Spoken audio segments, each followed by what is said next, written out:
and welcome to Garbage Theater. Tonight's installment, Carnage.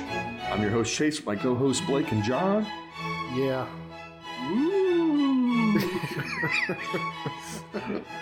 Let's get this final shit show on the road. It was a movie. Yeah. Well, a little bit of clarification. When we ended Zombie Croc, we ended thinking that John had a shot in tonight's quiz. But off the air, we quickly realized that he didn't answer enough questions to be able to have a shot. So this episode doesn't matter at all. No. So this is just bonus, basically. You're welcome. Yeah. There won't be a quiz at the end. We watch the movie and we're just gonna discuss it leisurely, and nothing's at stake. So we'll see how different it's gonna be knowing that. Which begs the question: who won? Does it beg the question? Yeah. I don't think we need to broach on that. So yes, Blake won season 2. Oh, really? Man. Through, I have so many people to thank. Yeah, so many people to thank. Russia for meddling. Yes. I'd like to thank the Academy. Christ. Oh, there's so many jokes I want to say, but I'm not going to.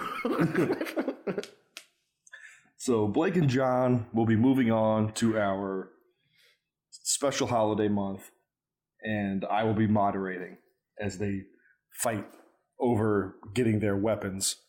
Have you decided what your weapon is yet, Blake? No.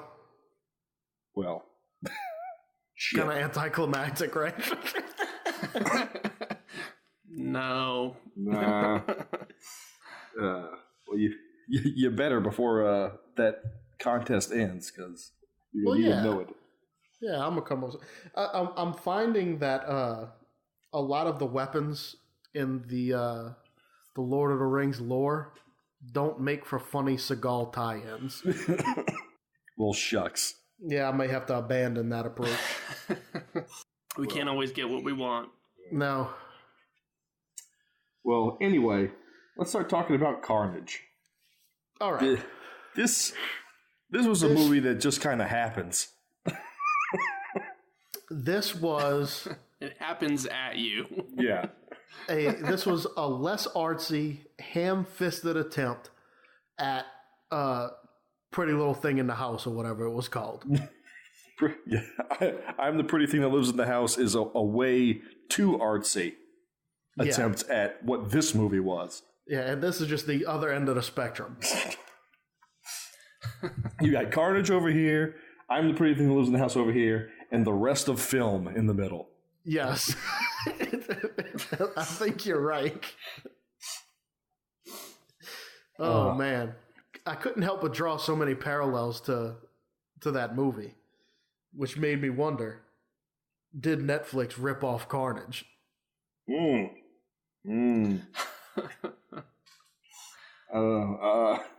Most definitely. Yeah, we'll go ahead and say yes. Remakes are all the rage these days. I'll tell you this, I'd rather watch Carnage than Pretty Thing in the House. I at least laughed a couple of times in this one. I think if somebody locked me in a room with no doors and windows, and they said on one wall we're going to play Pretty Thing, on the other wall we're going to play Carnage, but in the middle of the room is a loaded revolver. I think I know which one I would pick. And this was another movie where editing could have taken a good 30, 40 minutes out of it. Yeah, for sure. Anytime there's a scene where there's someone doing something very mundane, we're going to watch the whole process. If someone's leaving the house, we're going to watch them go through the foyer, out the door, down the stairs, down the walk, out the gate, down the sidewalk, down the street. We're going to make sure that they're off the property before we cut away from them. I fell asleep when this broad started boiling water to make tea. and when I woke up, I heard the dude say, 2 sugars? So it definitely takes a long time. Yeah, the tea is like a subplot. Just goes on and on. Let's start moving through it. Yeah. We open to the house, the Carnage house, which is... With a dog barking. Oh, that fucking dog. The dog, though. I found that was the most entertaining part, was the dog barking. There's a dog that barks nonstop for about 8 days straight, the course of this movie. Yeah. And we never see it. It never serves a purpose, but it's always there. I kept waiting for it to show up or be something. I'm just waiting for it to be acknowledged. Yeah, no one's ever like, man, what's with that dog? On production, they're just like, everybody just ignore the dog. Just ignore it. Anyway, the Carnage house. It's basically the Amity house, except it's like a piss yellow color. Yeah. We go inside, and there's some sort of a wedding ceremony going on, where there's this couple in a tux and bridal gown, and they're just awkwardly staring at each other for about 5 minutes straight. Yeah, the worst wedding I've ever attended. I couldn't tell if this was an actual wedding or if they were just alone. They are just alone, but like the explanation isn't really there on the onset. No. And I've heard of cheap weddings, but this takes the cake. Okay, we're going to be the only ones in the room. We're not going to have a priest. No venue. You got a record instead of a musician. Yeah, no officiant, no guests, not even a gun bearer. I mean, like, so all they have is the record, the phonograph playing "Here Comes the Bride" after the bride's clearly already there. Yeah, these hipsters with their vinyl wedding march. Oh my god! So after they stare longingly into each other's eyes for a while, the groom picks up a pistol, and okay, now this part, he picks up the pistol, and as he's hugging the bride, he puts it to her head, and it cuts to show him dead on, and I immediately thought of Blake, because we've been watching these bad movies for a while, and we finally got to one with an actual cross-eyed person. Yeah. We've been hoping and dreaming that at some point someone was going to be revealed to be cross-eyed, and it was this bastard. I didn't know if it was because he was looking at the gun or not, but whenever it showed his face, like, he was definitely cross-eyed. And can I also point out that he even stole Jerry Seinfeld's puffy shirt for the wedding. He puts the pistol to his bride's head and pulls the trigger. There's a pop, but nothing really happens. Like there's no blood spray, there's no nothing. It just pop, and then he just kind of lets her fall. No, she did have the exit wound on the side of her face, which is kind of interesting. In the cutaway, but the actual gunshot did nothing.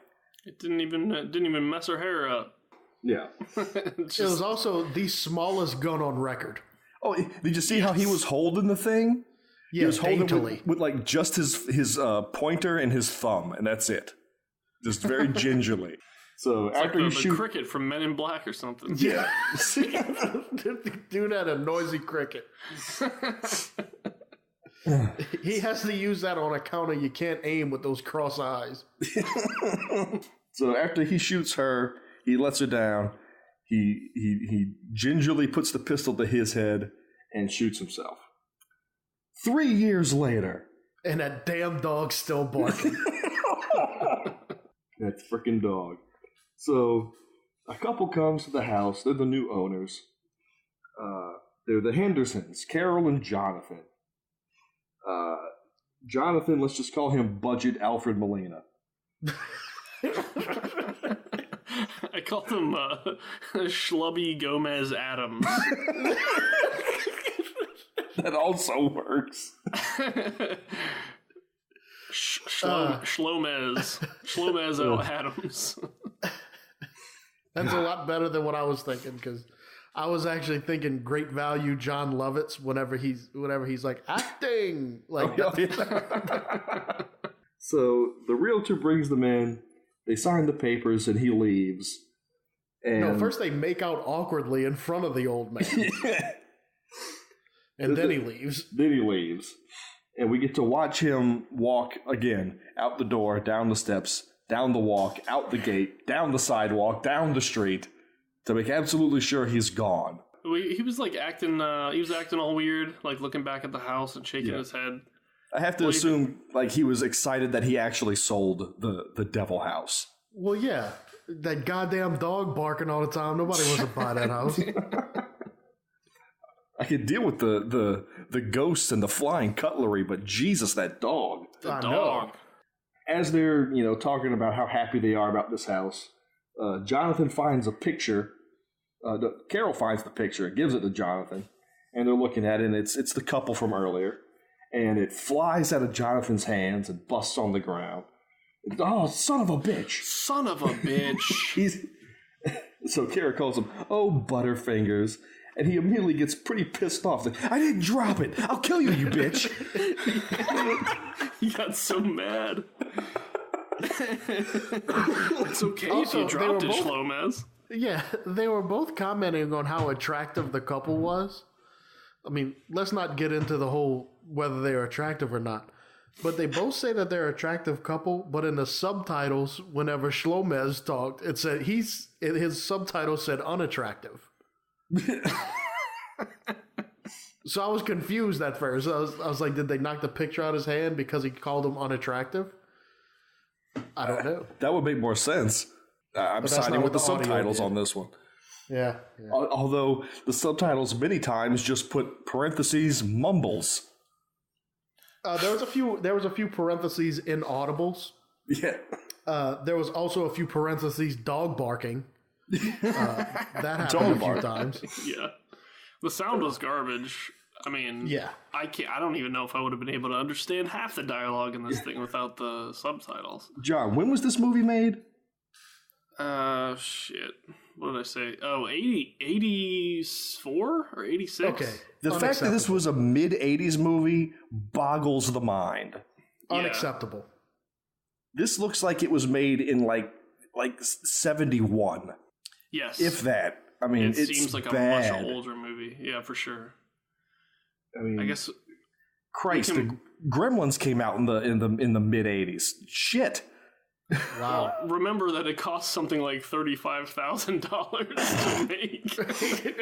It's like less than a fancy car to make this movie. After that, Carol goes to the kitchen to make tea, and they just got in the house.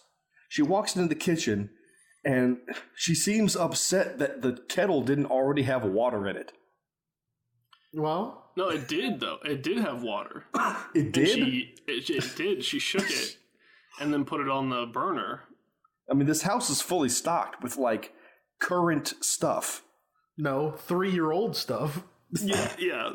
3-year-old water that's been sitting in there, and she's good. Well, she pops open a nice new box of a Lipton iced tea. Yeah, that's in the cupboard. This whole thing. I was like, I wouldn't use anything that's been in this house. This couple killed themselves in the house. They removed them and left everything in the house. Where does that happen? I don't know. Food, 3 years. Food, just leave it in the house. It's fine. The next people will use it. She goes back out into the hall to try to find Jonathan. She can't find him. She sits down in a chair that's covered in a big tarp. And he attacks her because he disguised himself as a chair. Oh, what a fun couple. Pretty sneaky. That's exactly what Shlomaz would do. So they embrace again and like, oh, you. And then he says, you're a real CT. I was going to ask y'all, what the hell does that mean? What does that mean? I got nothing. I have no idea.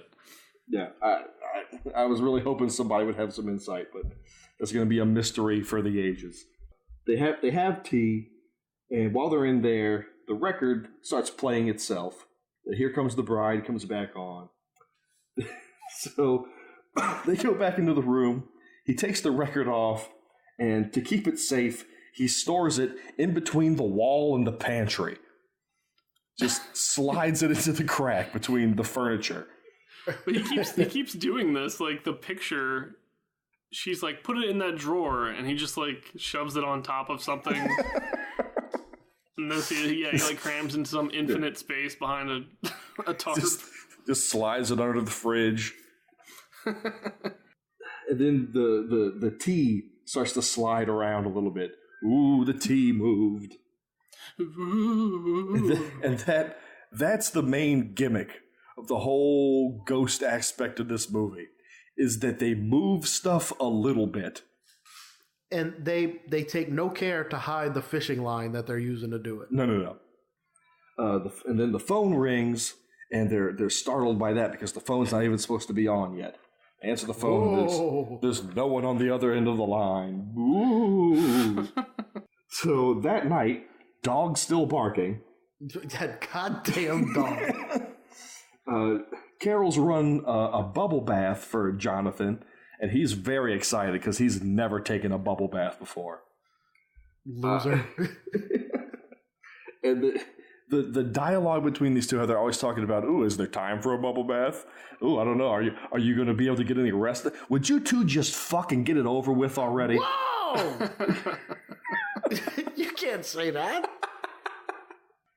So, yeah, the playful banter dialogue stuff is crazy. Yeah. I actually started this a second time and started catching more of like how weird the dialogue is. Yeah. Like in one of the previous scenes, Carol asks if Shlomez is hungry, and he's like, "Nah, tea's enough." And then his next line is, "Hey, want to go to dinner? We can celebrate." Well, like, they both ask if they want to go to dinner, and the girl says, "We can go to this Italian place down the street." And then 2 minutes later, he like nobody brought it up before. He's like, "Hey, why don't we go out to dinner? We'll go to a seafood place." Like, she just told you about an Italian place, asshole. He must be racist. That Italian place was in the Spaghetto, and he didn't want to go there. Carol, you know I don't like going into the Spaghetto. They're not fooled by my mustache. They opt to just go ahead and get in bed. They leave the bubble bath standing, and it's just gargling in the bathroom. It'll be good tea water tomorrow. They aren't picky about their tea water. No, they're not. The suspenseful music starts playing, and then the gas stove turns itself on, and then the gas. That was I wrote a line here as this happened. I said, "Is the gas going to be a character? Because we're spending an awful lot of time with it." Because it's taking us on a tour through the house. It actually, the camera follows the gas as it goes through the house upstairs into the bathroom, into the bedroom. You know what's funny? Why? And maybe it's because I really wasn't paying that much attention. I thought they were just trying to be creepy and show the house. I didn't realize it was supposed to be them showing the gas. Because the gas, it gets up into the whole time I'm looking, I'm like, am I supposed to see a ghost here? What? Yeah, because the door to the bedroom opens to let the gas into the room, and then all the windows close to gas them out. See, these were the similarities I was seeing with the pretty little thing in the house or whatever. I mean, these ghosts the escalation is a little confusing. They're like moving some stuff around, boogity, and then like straight to like potential attempted murder. Yeah. So we cut to the next day. They got the repairman there, Mr. Walsh, and he's looking at the stove. He can't find anything wrong. And so he leaves, and again, we have to watch him get completely, 500 yards off the property. Well, I knew as soon as she said, "I'll show you out," I was like, "Oh, fuck. Here we go." Yeah. She's taking us on a journey. So Jonathan gets ready for work. He works in stocks, apparently. His little back and forth with the repairman before he leaves. And so he leaves off to work, and Carol's going to do some gardening, but she can't find her shears, and she just had them. And then you see the shears slide out from under a bush. Ooh! She picks up the shears and starts trimming.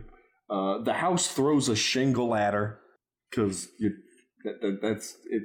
Again, just slowly escalating the weaponry that it has to work with. The phone rings, and then the shears slide away again. Yeah, it's ridiculous. She answers the phone. It's her dad. While she's on the phone with her dad, the candles on the table right beside her are just sliding all over the place. It's just jerking around. It's like the ghosts are like trying to get her attention at this point. There's no purpose to moving that. No, they're just exercising, I guess. They're bored. Her dad's telling her about that there's some musical that he wants them all to go to. So she's, let me get a notepad so I can write it down. And then the ghost hides the notepad. Ooh! Again, it's like... It's mild inconvenience. And it's a double whammy, too, because she goes for the notepad and comes back and they hung up the phone, too. In the classic dick move of hanging up on somebody's dad. Yeah.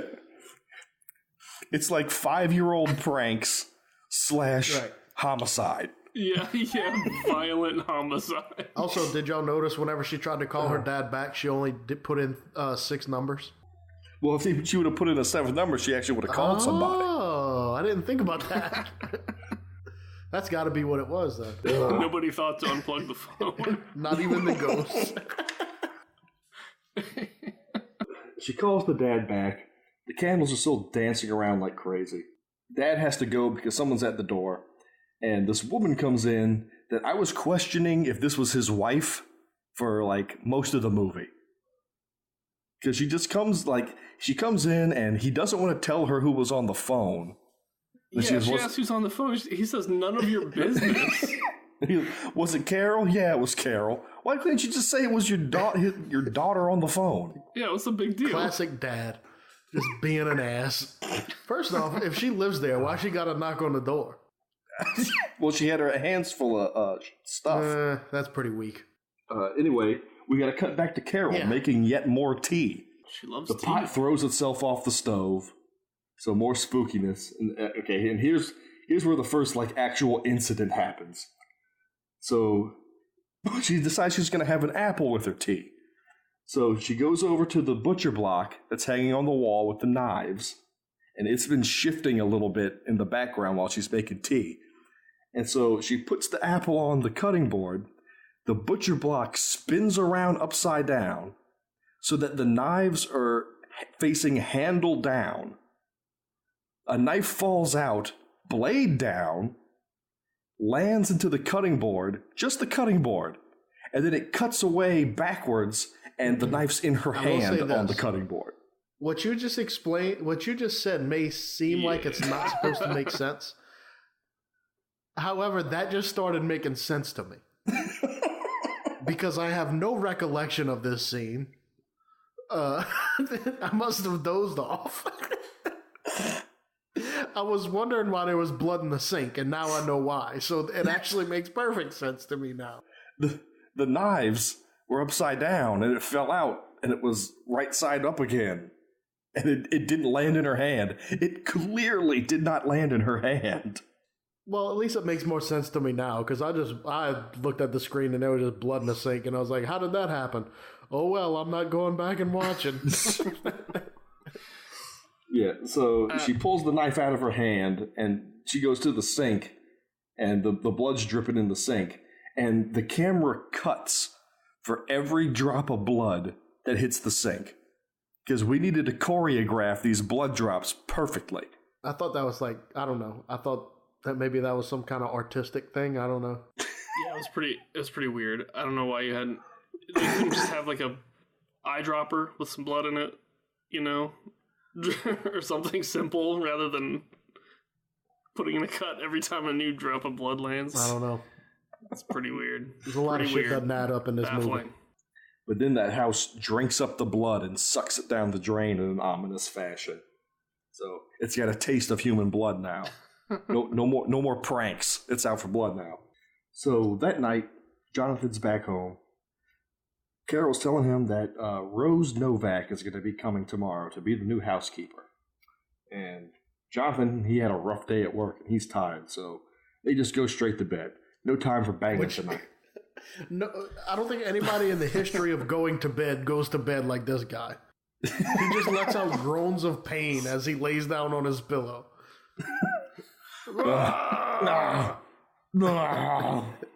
That's exactly how I go to bed. So all the days, like, troubles just released at once. You should start taking bubble baths. Probably. Or just drawing the bubble bath and leaving it. Oh yeah, don't actually get in. Actually, bathing is for suckers. Yeah. While they're asleep, the record that was jammed in between the crack of a wall frees itself and floats it across the room and puts itself on. Didn't see it. Blake missed about 70% of this movie. I woke up when I heard the music. I didn't realize it. So the music wakes him up. They run into there. Jonathan takes the record off and smashes it on the floor right there in the middle of the room. Right. After he smashes it, they start hearing a woman screaming throughout the house. That was my jam! Carol's got a bad feeling about all of this. And we cut down to the basement, and shit's going bonkers in the basement. Yeah. Stuff just flying all over the place. Hard cut to the next day. There's no good reason. Can I interject something, please? Yeah. One time my mom tried to break one of my CDs. Because it was one of my rap CDs and, not good language, and I was blaring it in my room one day. And she ran in my room, she grabbed it out of the CD player, and she went to break it, like snap it in half. And, CDs don't break that way. So she just kind of bent it in half. And when she did, I went, wah, wah, and just made it so much worse.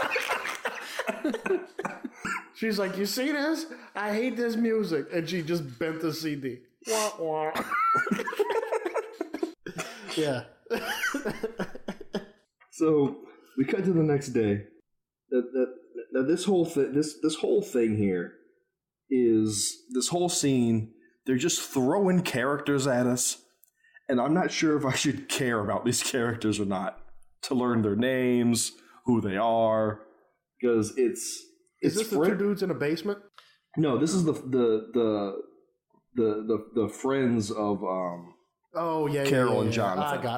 I don't know who any of these people are. It is Anne and Walter and the mother, but it's just a bunch of backstory on these characters that I'm sure is not important. So I just didn't really want to pay attention to it. No, it's the girl is pregnant, hasn't told her husband yet. Yeah, they're in the middle of a quarrel, so she's at her mother's house. But what's her relationship to these people? Friends? Okay, because I gave as soon as it wasn't abundantly clear who she was, I went back to sleep. and I wasn't sure that these two, the girl and her mother, were even related, because the mom's a dick. She's a huge asshole, and the mom's a CT. I don't think she's a CT. Just from context, I don't think so. But yeah, they're sarcastically calling each other mother and daughter or something. I was are you guys though? Yeah, this was a clinic on forced dialogue right here. Yes, because the whole thing. The mother is siding with the husband and saying that you need to fix this little fight you're in and go back to him. And she's like, you're my mom. You're supposed to be on my side. So can I get a little love from my mother? She's like, bitch, I don't care about you. To which she responds, you got enough of that nasty stuff when you were in pigtails. You need to go to your husband for love now. That's right. shit. Yeah. And then she says, now shut up and drink your breakfast. Yeah. So I think what's going on here is like Andy Milligan had a theater troupe or a theater group, and like this whole scene came off as super like, you know, theater acty to me. Yeah, they didn't leave any, especially the mother. They didn't leave like any room between the lines. You know, they were clearly just like, say your lines and I say mine, like Aaron Sorkin like speed dialogue, you know, without thinking about what was said. Yeah, that's my guess. Yeah, probably so. That scene just kind of happens at you until it stops. We cut to Rose arriving, the new housekeeper, and Carol takes her down to the basement so she can start helping them unpack. Carol goes back upstairs. Bullshit sliding around in the basement all again. Just, you know, spooky ghosts. There's a hatchet that starts kind of swaying a little bit, so, you know, maybe that's going to come into play. While Carol's distracted on the phone, we cut back down to Rose in the middle of running and screaming for her life as it seems like she's running down the basement and she's getting handfuls of detergent thrown at her. Yeah, I didn't know what all that was about. As Blake says, falling asleep right now. Yeah, pretty much. As she's running, the bride appears before her in a snap cut, covered in blood, and just, you know, spooks her a few times and then vanishes. And then as Rose falls down, I guess is it supposed to be the cobwebs that are entangling her and wrapping around her? I think that's what it was supposed to be, yeah. Yeah. And so Carol tries to come to help, but she can't get the door open. The bride appears again and tells Rose to get out and starts strangling her. The door finally opens, Carol gets in and goes down to find Rose laying there in shock. If I was Rose, I'd be like, what do you want? You want me dead or you want me to leave? I mean, make up your fucking mind. I can't leave with you strangling me. Yeah. I also find it weird that they always made it a point to not just call her Rose. Everybody called her Rose Novak. Rose Novak. She's Rose Novak. Well, they never just said Rose. They didn't want you to get confused about, you know, Rose Briggs down the street. Right. All these roses. So, we cut to an apartment building, which is apparently Rose's apartment. She's in bed. There's a doctor looking over her, Dr. Marcus, and he can't figure out what's wrong. And he's telling this to Jonathan and Carol, who are also there. So did they bring her back to her home? I'm assuming. And just broke in and left her there? Pretty much. Just left her like catatonic laying in bed.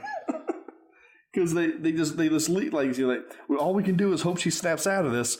Well, better leave her alone. Well, in all fairness, if I had just hired some broad 5 minutes ago and this all happened, I'd be like, all right, bring her home and let's never speak of this again. Because I don't need this showing up on my homeowner's insurance. This is ridiculous. I didn't realize I was going to end up having to take care of this old lady the rest of my life. Exactly. I'm pretty sure this is a scam, so we're just going to go ahead and leave you here. So the three of them, they just go into like the next room. They don't leave the apartment. They're just in the next room over while they're discussing Rose. Well, yeah, they're about to start going through her diary. Yeah. So Rose wakes up and she starts freaking out, and she's hearing the voice of the bride telling her to get out, get out. So she gets up, goes into the bathroom, goes in the medicine cabinet, pulls out a straight razor, smiles, and slits her throat open. They're still in her apartment. Yeah. And then we just cut away. And that's it. They didn't know she slit her throat. And even if they did, Shlomez was like, look, none of us were here. Just get in the car and go Carol, home. Get your purse. Yeah. I like how we've gone from him being Schlubby Gomez Adams to Shlomez to now just Shlomo.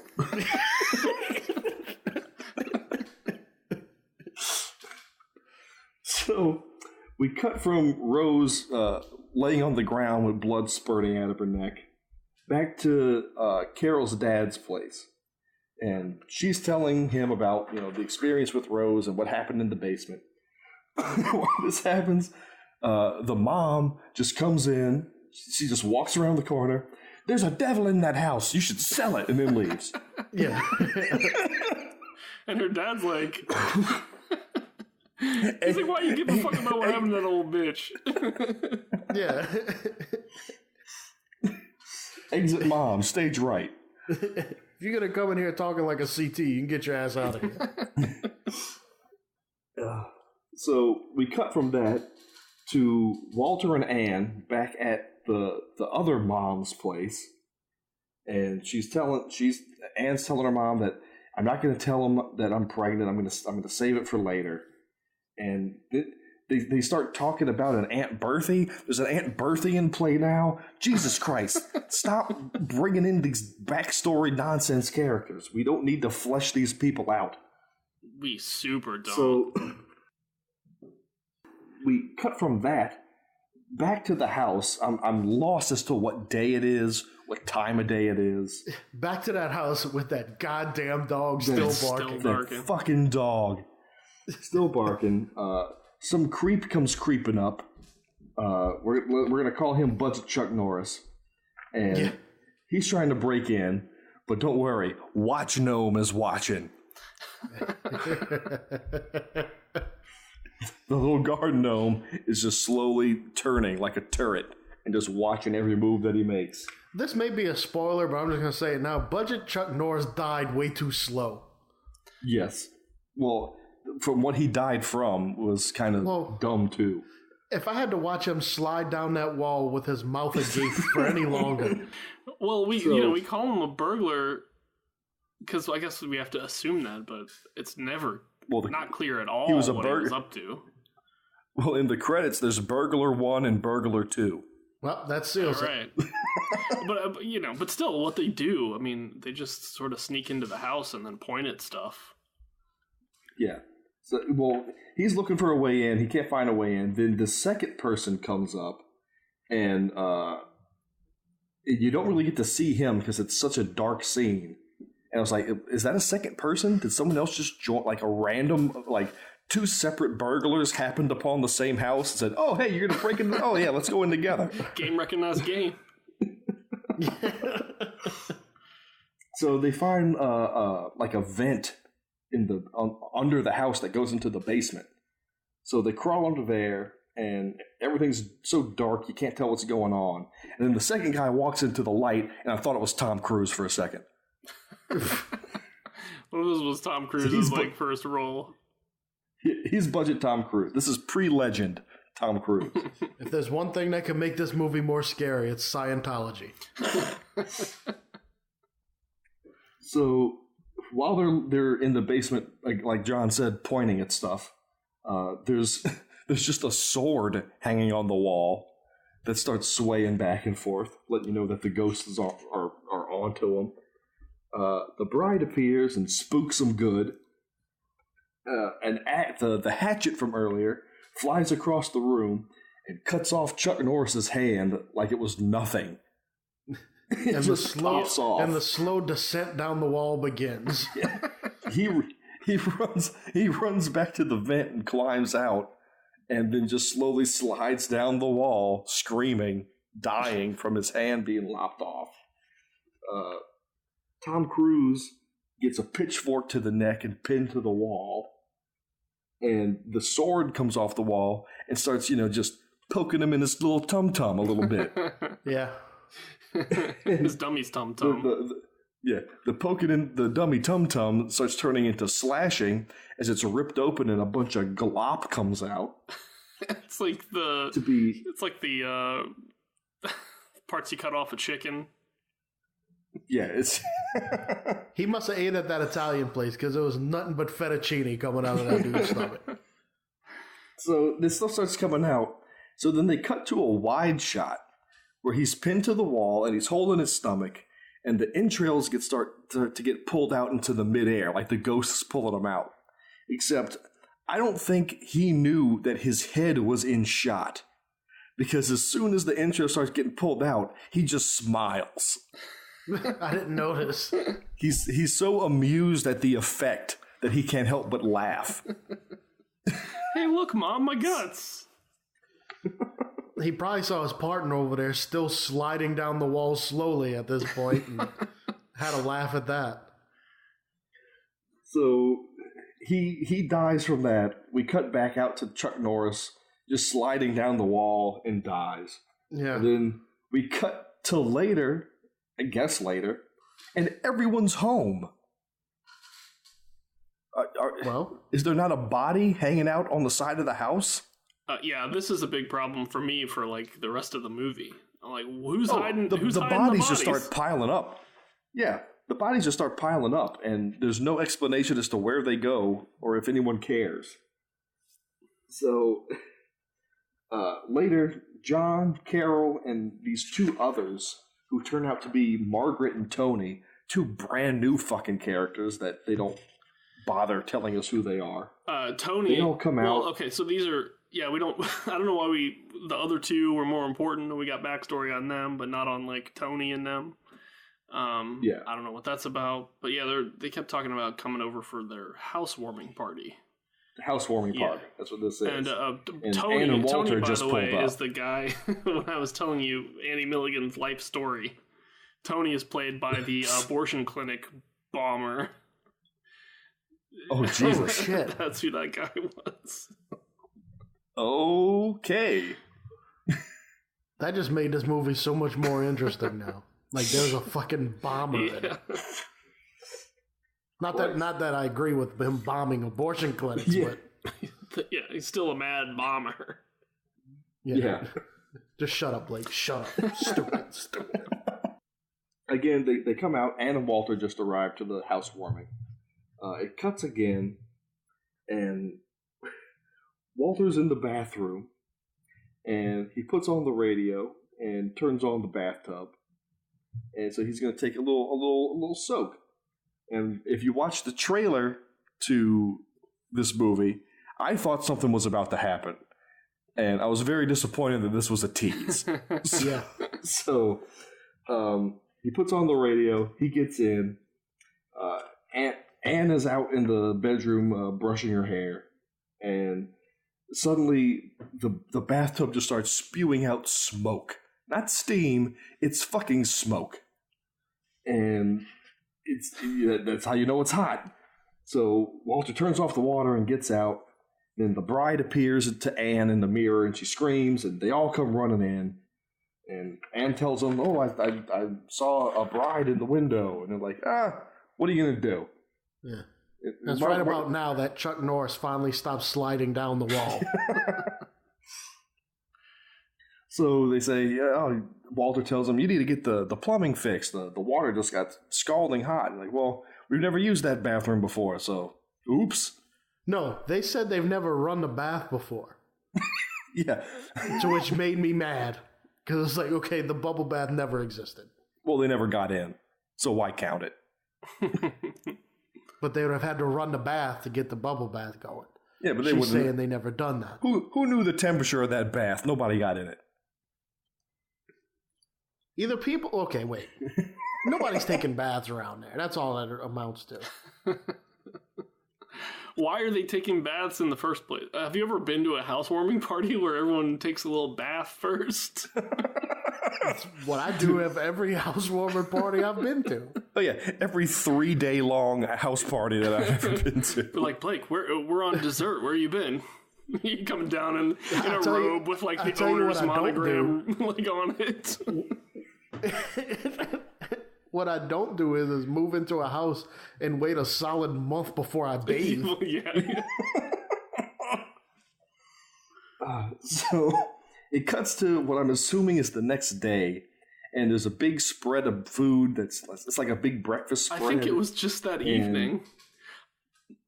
What? Why was he taking a bath? That's what I'm saying. Like, I don't understand. The timeline is... He was taking a bath. Anne was brushing her hair in her nightgown. They were all in separate rooms. They were going to bed. So wait, the dude takes 2 baths at this house? Yes. This housewarming party is 3 days long. No wonder nobody wanted to go to the goddamn party. Yeah, she didn't want to go. That's right. I didn't realize that he took 2 baths. It's going to take up all weekend, and I have to take a day off of work. Jesus Christ. Never go to one of Carol and Jonathan's parties, I swear. It takes days. Yeah. Days of partying.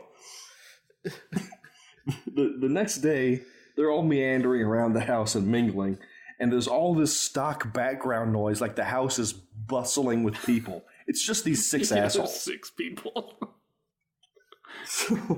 So they make a toast to friendship. There's a lot of mumbling, where the subtitles just say mumbles, mumbles, mumbles. Anne breaks the news to Walter that there's going to be a baby. He says, "You devil, you." But the subtitles say, "You dill, you." So it's at this point that Carol and John suddenly drop their glasses and they smash on the ground. And Carol goes, "Susan," which turns out is the name of the bride. But how the fuck does she know that? Oh, yeah. She doesn't know that at this point. She doesn't know that until she goes to the town hall, like, scenes later. Wow. 1, didn't know she said Susan. 2, didn't know there was a town hall scene. Well, that's coming. So, Margaret cleans up the glass, and as she's going to the kitchen to throw it away, the rug attacks her. She gets tripped up, she falls down, and all the glass embeds into her. So they all, like, pry the glass out of her, and she's, like, spraying blood out of her it must have hit as they artery. pull these glass shards out of her. Yeah. So he's like, "Oh, you'll be okay."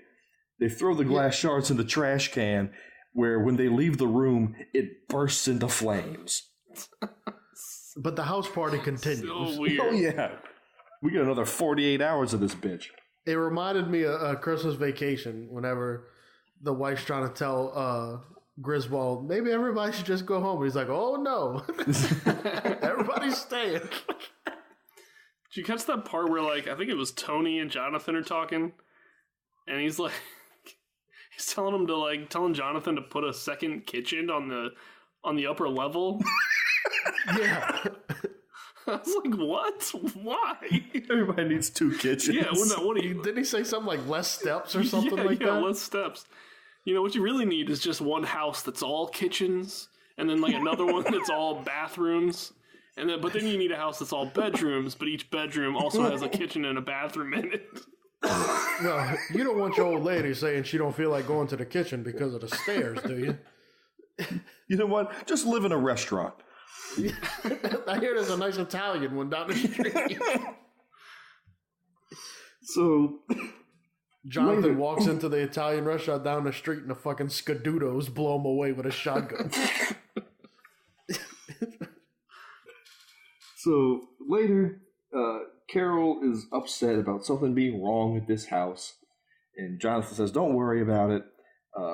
Tomorrow morning, Anne and Walter are going to be leaving, and we can all get everything back to normal." So we go back to the bedroom, and Anne's packing up her luggage. And it's another one of those pointless scenes where we're going to watch her pack every item they have into this bag as long as it takes. So then it goes, okay, take 2 for Walter to get his bath in. So he's back in there, turns the water on, turns the radio on, and he's listening to some, like, oompa music. It's there's something about, like, being naked and oompa music playing that's, like, not a great combo. So he gets in the tub, and it's clear that he's just sitting in a waterless bathtub. There's no water. He's got his knees up by his chin, and he's just sitting in there with his music going. Yeah. So and his wife yelling, "Quit taking a bath, I'm trying to pack." And he's yelling back, all you people stink. I'm the only one that bathes around here." So while he's sitting in there, you see the radio behind him start inching its way closer to the tub. It falls in, and Walter blows up like Gonzo in the beginning of the Muppets show. Yeah. Like, it's just this big flash bomb explosion. And then he's laying in the tub all crinkled up. This looked to me like those parts in the infomercials where people fuck up, you know? Does this ever happen to you? I don't know, maybe there's something Freudian about me, but this is why I was wondering about the time period of when this happened. Because whenever he flies backwards, like, he's in a tub naked. When he flies backwards, his legs open up. But you don't see nothing. It just looks like Foxy Shazam from Austin Powers is between his legs. So I was like, well, was this the 70s or? I think he was just wearing underwear. I think you could clearly see his underwear. Yeah, it must have been fuzzy black underwear. So this is genuine muskrat.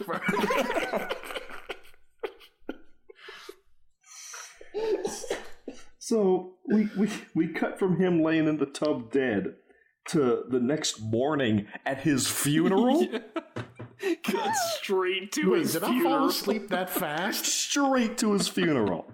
Did I fall asleep that fast? Because I don't remember a funeral. It goes, it's a shot of him dead in the tub, and then it cuts to the outside of a church where they're playing the music, and you go in and they're having the fucking funeral. That shit is that's the funniest shit. Like, I love it when you witness a character's death and they cut right to the funeral. I have no recollection of this. But I remember such detail of the bathtub. Hey, does this look infected to you? Cut straight to their headstone. So, after the funeral, we go back to the house, and Carol's drinking her woes away in another scene that's just 15 minutes of her staring into the distance, and nothing happens. Cut to the next day. Why not? Back in the city, Jonathan's working at his desk. Carol gives him a call, and she's snapped herself out of her drunken stupor. She's down at City Hall looking for answers, looking into the backstory of the house. And Professor McBowtie shows up and gives her a life lesson on rudeness and manners as he slowly descends the stairs. This was crazy to me, though. Like, we can't just gloss over this part. Because, like, okay, so he comes up, he interrupts her phone call for their appointment. Yeah. But it's not even time for the appointment yet. She says, I thought it was at 11:30. And he's like, I'm ahead of schedule. And then says it was rude of him to interrupt her. And then launches into this whole, like, indictment of society. We used to have manners and beauty. And he goes like this huge roundabout way to blame society for him interrupting her phone call. It's so crazy. Oh, Christ. So, while she's talking with him, trying to get the backstory of the house, Jonathan calls his secretary, who looks like she's working at a Hitler's bunker somewhere. Yeah. Well, she answers the phone and says, stock room. Yeah. That's his secretary. And then I remembered, he said he was in stocks, right? But not stock. Oh my God. I didn't put that together. Why would they have a stock room? Holy shit. It's what he tells at fancy parties so people don't look down on him. Well, I'm in stocks. He's not lying. Yeah. Wow. Yeah. That's amazing. Jesus. So we only get one side of this conversation, but he's sending her to the house for something. It's never clear what. Never clear. So that's who that lady is. Yeah. Yeah, that comes later, I typed out this entire, like, all the dialogue from this scene, because I couldn't figure out what information we were supposed to get from it. There is no information in anything she says. except that Jonathan is talking to her. Jonathan's talking to her. She says, does it have to be done today? And will somebody be there? Which is how I pieced together, okay, she's going to the house, I guess. Yeah, I don't know. We go back to Bowtie, and he's telling Carol about the couple, Mark and Susan. This is when she learns the name of the bride is Susan. And that they're this couple that lived in this house, and they were trying to renovate it, and they lost their baby, and from that they just put all their work into fixing up this house by getting all the original furniture and all this shit. And then Susan found a lump on her breast, and then they killed themselves. So that's their story. Okay, all this is news to me. Tons of stuff to like unpack here. So she went to City Hall. What do you go to City Hall to find out about a house? Like you find the blueprint, maybe the like his sales history or something. She found a guy that had an intimate relationship with them, who had all the information she needed. Small town. What you gonna do? At City Hall. Crazy. And then so we find out what the couple's deal was. Yeah. Doesn't explain why they were dressed in wedding attire at the beginning of the movie. Yeah. Oh, this movie. Yeah. So this is where there's supposed to be like a montage of like Carol going to the library and looking at old microfiche. You know, like couple commits suicide headline. God damn it! Now all I think about her is going through the library, going through records, and Push It to the Limit playing in the background. Yes. Limit! Past the point of no return.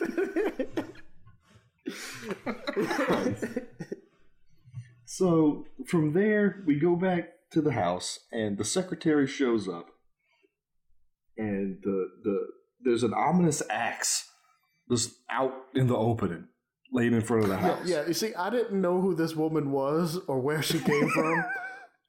So this was just like, the Mary Kay woman showing up.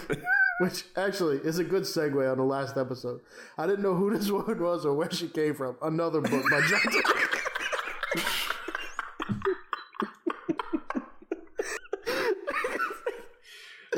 But anyway, I just saw the hilarious results. I didn't realize I was such a prolific author.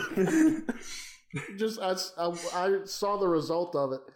I didn't even care who she was. I just was like, okay, that was hilarious. Yeah, so she comes up. She's trying she's knocking on the door, trying to find somebody that's home. Can't find anybody. While this is going on, the axe is like slowly listing up and like a drunk stumbling up the stairs, like leaning on the railing. I was saying, it even hung out on the railing for a while. Like it got winded going up the stairs. Axe had a rough day. Yeah. So she goes around to the side of the house to try to see if she can find somebody. Can't find anybody. Goes back around to the front of the house, and then, holy shit, her head gets chopped off. Whammo! Just whack. Head goes rolling down the steps, and it was hilarious. It was hilarious. We gotta put a GIF of this up. Yeah. So on the Facebook page. This is like the funniest decapitation I've ever seen. There's several quality GIFs we could pull from this movie that I want to share. But all the attacks by the ghost onto people are all just like kind of lazily throwing an object at them. It's like it's all accidents made by Jedi just now learning to use the Force. Well, it's also like you said, it's objects lazily thrown but with maximum damage. like I'm gonna throw this axe and you roll a fucking 20 and it just decapitates this woman.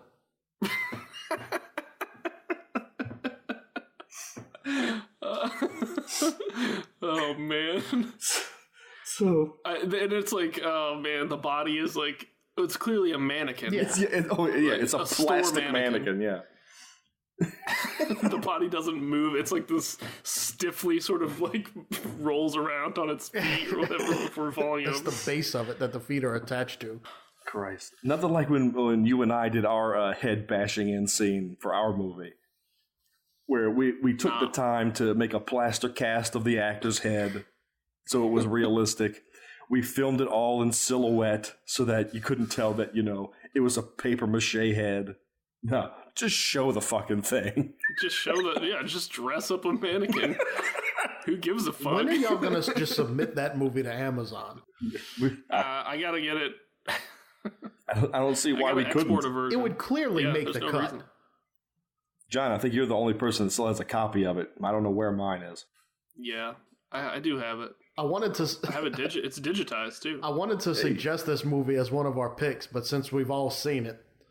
Yeah. Well, anyway. Well, I think one day, if we ever get there, we can do a Patreon special episode where we talk about our movie, Murder on the Campus. Oh yeah, I'd love to rip holes into that thing. It's not hard. Anyway, Carol goes and meets up with the priest, which I thought this was at the funeral of the secretary. But it's not. Man, if he turned it into a running thing, you smash cut to someone's funeral, this movie would have been genius. So much potential lost. But so she's talking to this priest, and he's going to come by the house to check it out. But not before we watch them walk away from the church for 10 minutes. Oh my god. And then the very next fucking scene is the priest coming to the house. Yeah, it cuts. We didn't need this scene at all. It hard cuts, and there's the priest at the house. And decapitated secretary, nowhere to be seen. Nope. Gone. Nope. On the pile of corpses out back. Yeah. So the priest comes in and he says that the soul of Susan is controlling the soul of the house. And then they start hearing the screaming again. And the doors all start shutting and locking them in. And they come running out, and the ghost couple appears on the stairs, and there's smoke and chairs and shit flying all over. And a puffy shirt. In a puffy shirt.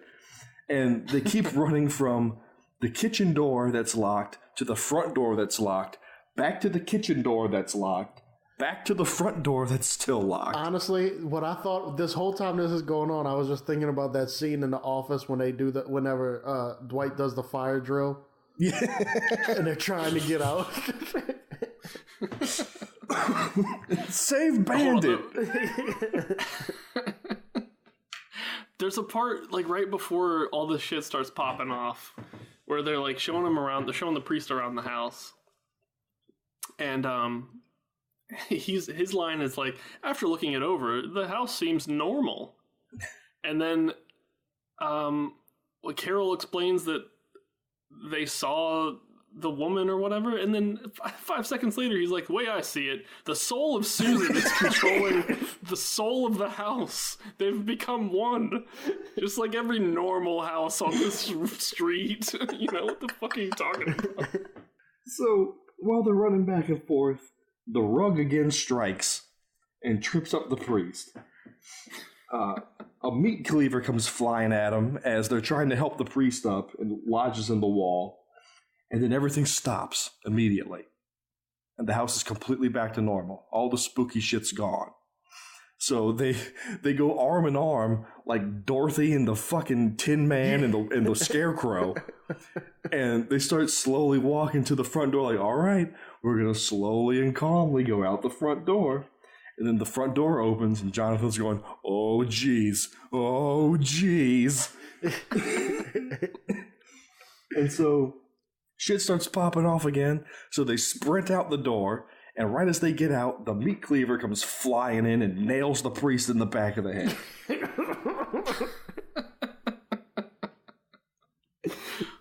Oh wait, another thing the priest does that I thought was really funny, where he doesn't know what he goes I don't know what to tell you. There's nothing we can do or whatever. It's here, my brother's a real estate agent. It's he's a priest, man. He can't say a prayer or nothing. The best part of this is It hard cuts from the priest getting a cleaver in his head, blood spraying all over the two of them. And it hard cuts to Jonathan and Carol sitting quietly in a room, just like rubbing their foreheads, going, "We gotta sell this fucking house." No, they're lamenting having to leave the house. They're like, "We love it, though." You guys gotta get over it, man. It's a murder house. A murder house. They're lovingly staring at each other, contemplating selling the house. And that goddamn dog starts barking in the backyard again. Just barking. So they decide to sell. So Jonathan starts bringing their already packed bags down to the car, and leaving Carol alone inside the ghost-infested murder house. And then the bride appears, and she tells them, "Don't go. Please don't go. We'll leave you alone so long as you leave the house as is." That was the whole thing, because they were talking about renovating and the ghost didn't like it. Are you fucking kidding me? Yeah, seems like the ghost could have brought that point up in the beginning.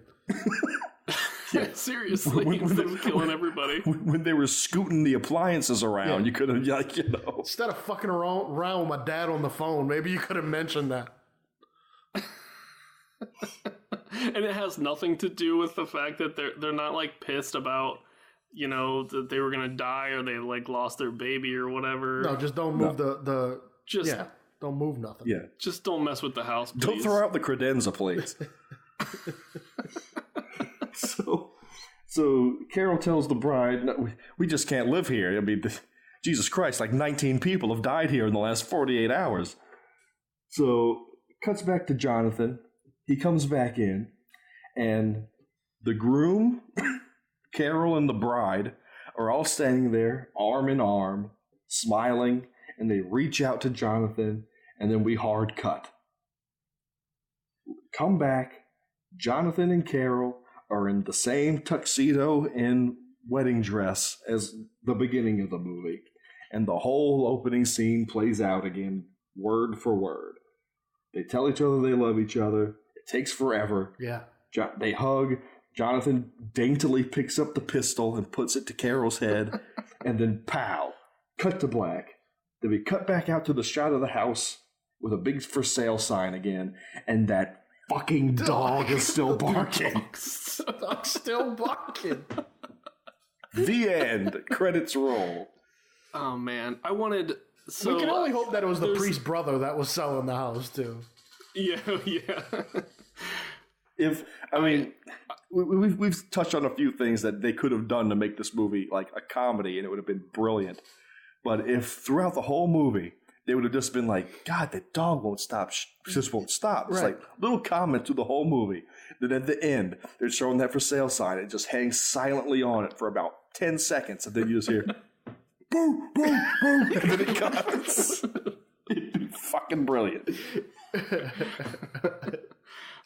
I kind of like. I kept seeing this final scene where everything comes full circle. As something that could have been pretty cool, possibly, because the original couple in the very beginning is really wooden.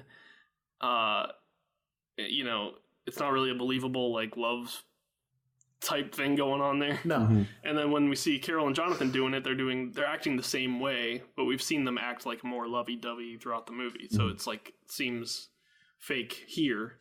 I kept hoping that they would like keep pulling back and there'd be like a whole bunch of like dead couples in like progressively older like wedding attire.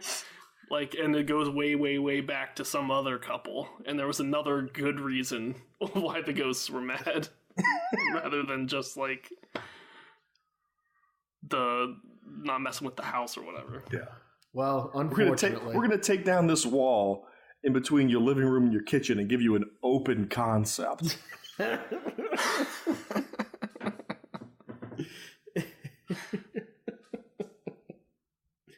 Keep those Texas flip and move sons of bitches out of this house. Yeah. So keep that shit in Waco where it belongs. So that was Carnage. That was our bonus episode, everybody. Hope you enjoyed it. I enjoyed my nap through it. Yeah, like, man, when there's no stakes, Blake only watches like half the movie. Yeah, fuck it. Gets a nap in. Yeah, I wasn't that concerned. I was like, I just want to get the gist of the movie. Yeah. Well, that puts a bow on season 2. All we got left is the finale, which we'll be doing next week. We've got a bunch of little fun things in store with that. We'll be doing our worst of the worst lists. Well, just as a refresher, who won season 2? Oh, Christ. Jeez. More importantly, who lost season 2? Oh, okay. You want to get into the nitty-gritty of this? I do. Until a technicality, I wrapped up season 2 episodes early, missed just 7 losses in a row. Hey, that was the season before. I'll talk shit until season 3.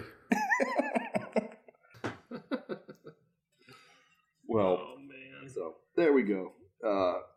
Again, thanks for listening, everybody. If you could leave us a review on iTunes, we very much appreciate it.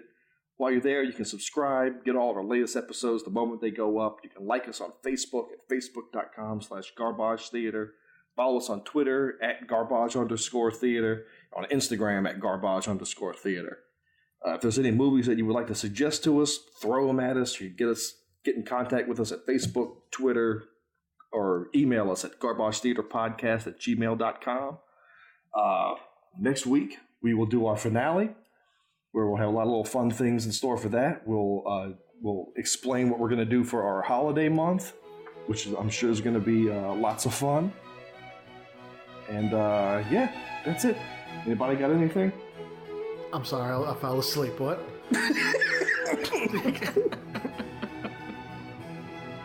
Well, on that note, we'll see you on the finale, folks.